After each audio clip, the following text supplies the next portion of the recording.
Hello guys, ఈ 20th సెంచరీలో గూడా అసలు ఒక వైఫ్ హస్బెండ్‌ని వెతుక్కుంటూ వెళ్తుందా? అంటే హస్బెండ్ కనిపియకుండా వెతుక్కుంటూ వెళ్తుందా? లేదా హస్బెండ్‌కి హెల్త్ బాలేకపోతే కాపాడుకోవడానికి అన్ని ప్రయత్నాలు చేస్తుందా?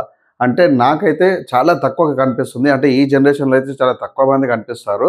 అంటే మనం ఒకటి మూవీస్‌లోనే విన్నాము, సావిత్రి యమున దగ్గర పోరాడి మరి వాళ్ళ హస్బెండ్‌ని కాపాడుకుందని చెప్పేసి. బట్ ఈ 20th సెంచరీలో గూడా అలాంటి సిట్యుయేషన్ ఒకటి జరిగింది 2018లో. బై మిస్టేకెన్‌లీ ఒక ఫిషర్ మ్యాన్‌ని పాకిస్తాన్ వాళ్ళు మొత్తం జైల్ చేశారు. అండ్ తనని కాపాడుకుంది వాళ్ళ వైఫ్ మళ్ళీ ఇండియాకి తెప్పించుకుంది.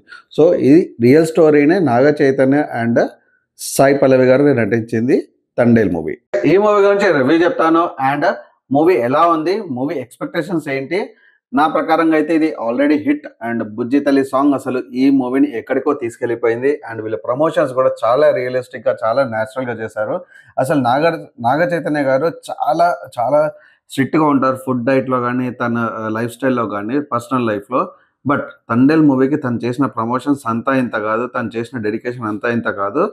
ఈవెన్ ప్రమోషన్స్‌లో గూడా నాగ చైతన్య కంప్లీట్‌గా వాళ్ళందరికీ గూడా ఫిషెస్ వండేసి ఇచ్చాడు. అంతే కాకుండా ప్రమోషన్స్‌లో, ట్రైలర్‌లో అన్నిట్లో గూడా ప్రీ రిలీజ్ ఈవెంట్‌లో గూడా రియల్‌గా ఎవరికైతే ఇష్యూ అయిందో వాళ్ళని గూడా తీసుకొచ్చారు. వాళ్ళు గూడా వాళ్ళ ఎక్స్‌ప్లనేషన్ చేశారు. వాళ్ళ లైఫ్ స్టైల్ ఎలా జరిగింది ఆ 2018 సిట్యుయేషన్‌లో అని చెప్పేసి, వాళ్ళ లవ్ స్టోరీ ఎలా స్టార్ట్ అయింది అవన్నీ గూడా మనకి కళ్ళకి కట్టినట్టు చెప్పారు. అండ్ వీళ్ళిద్దరు అంతగానే నటించారని మనకు కనిపిస్తుంది ఈజీగా.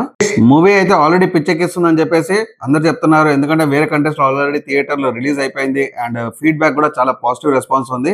బికాజ్ నాగ చైతన్య గారు అయితే కంప్లీట్‌గా ఇరగదీశారు. ఎమోషన్స్ ఆల్రెడీ ఇరగదీశారు. అండ్ ఈ సినిమాలో ఫైట్స్ కూడా బాగా ఇరగదీశారు. సో, ఫైట్స్ కీప్ ఆన్ ఇంక్రీజింగ్‌లోనే ఉంటుంది నాగ చైతన్య గారిది.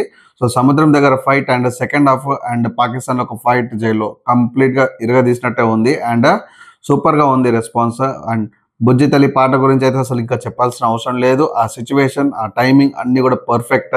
అండ్ దేవిశ్రీ ప్రసాద్ గారు మరోసారి చింపేసిండ్రు. గైస్, ఇంకేముంది, 2025లో అక్కినేని ఫ్యామిలీలో ఒక హిట్ ఆల్రెడీ జాయిన్ చేసిందని అనుకోవచ్చు. అండ్ అక్కినేని ఫ్యామిలీ పేరు కంప్లీట్‌గా నిలబెడుతున్నాడు అక్కినేని నాగ చైతన్య. ఎందుకంటే లవ్ స్టోరీస్‌కి పెట్టింది పేరు అక్కినేని ఫ్యామిలీ. నాగేశ్వరరావు గారు గాని, నాగార్జున గారు గాని, నాగ చైతన్య గారు గాని లవ్ స్టోరీస్ ఇచ్చిందంటే కంప్లీట్‌గా చింపేస్తారు. అది హిట్ అనే పక్కా పెట్టుకోవచ్చు మనము. అండ్ ఈ మూవీ కూడా అదే దిశలో సాగుతుంది. గైస్, ఇది నా review based on Twitter reviews and other site reviews. So, రేపు మూవీ చూసి మళ్ళీ కమెంట్ చేస్తాను. అండ్ మళ్ళీ మరో వీడియో చేస్తాను. మూవీ ఎలా ఉంది? ఎక్కడ బాగుంది? ఎక్కడ బాలేదు? పాస్ అండ్ కాన్స్ అని కూడా చెప్తాను. అండ్ అసలు మీ లైఫ్‌లో బుజ్జి తల్లి ఎవరు? ఎందుకు? అండ్ నేను నా లైఫ్‌లో నా బుజ్జి తల్లి నా వైఫ్. సో, అందరి లైఫ్‌లో బుజ్జి తల్లి ఉంటుంది. కొంతమందికి పెళ్ళికి ముందు ఉంటుంది. కొంతమందికి పెళ్లి తర్వాత ఉంటుంది. సో, నేను నా బుజ్జి తల్లి ఫోటో పెడుతున్నాను. సో, మీరు కూడా కామెంట్స్‌లో మీ బుజ్జి తల్లి ఫోటో పెట్టండి. అండ్ ఏ సిట్యుయేషన్‌లో మీకు మీ వైఫ్, మీ గర్ల్ ఫ్రెండ్ బుజ్జి తల్లి అని అనిపించింది? సో, ఆ సిట్యుయేషన్ కామెంట్ చేయండి. And please like, share and subscribe to my channel for more reviews. నేను మీ Chandika signing off for now.